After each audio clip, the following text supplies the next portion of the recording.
Hello everyone, welcome to On Time Payroll. Today we're going to discuss how to add a new employee. So we can simply either hit the add employee right here or go to the employees and contractors, and right at the bottom here they have the edit, add, or delete. So we'd want to hit add.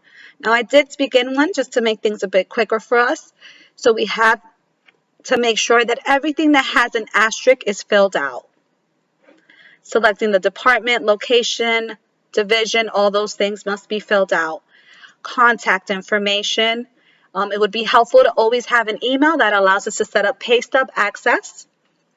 Your pay information. You can do hourly, salary, commission, job, piecework, and this is for a W-2 employee. Contract is usually used for a contractor employee, a 1099 employee. Variable pay. If you do have a second rate, you want to provide that employee if they do just a second job at it, or you can title it whatever that job is. You can leave these blank. Just put in the hourly rate of what you'd like to provide. Always hit the arrow here to actually bring it down. And then you can move on to your next page.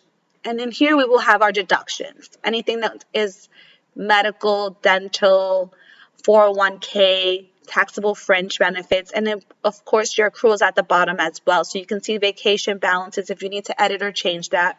Always ask your representative if you have questions on any of this or if anything does need to be added. Direct deposit here as well.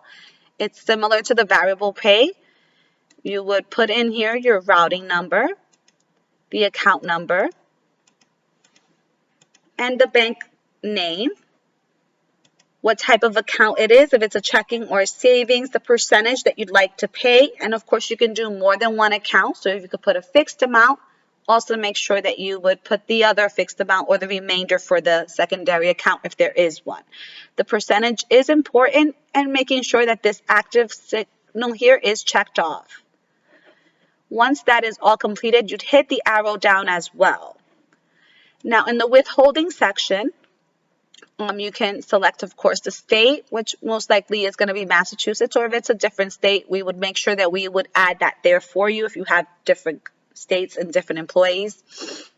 And we would select the marital status, make sure they're both checked off. Your exemptions are children over 18 that you're still taking care of, or college students. You would put here the amount, just one or two, or whatever the number may be. Number of children under 17, you can also put that amount there.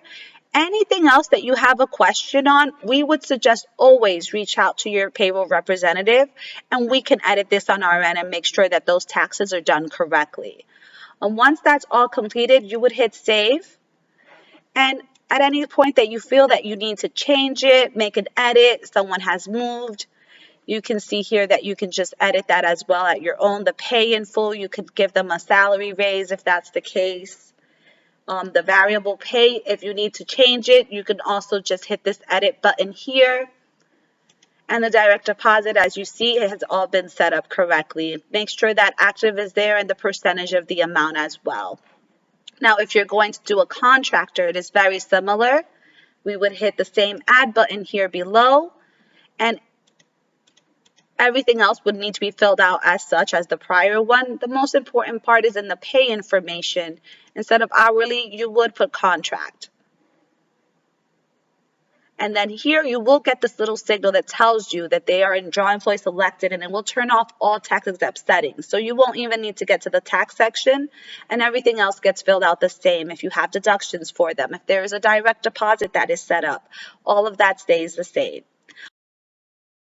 And thank you so much for your time. Have a great day. And please, if there are any further questions or concerns that you do have, please reach out to your representative to help you with adding the employee.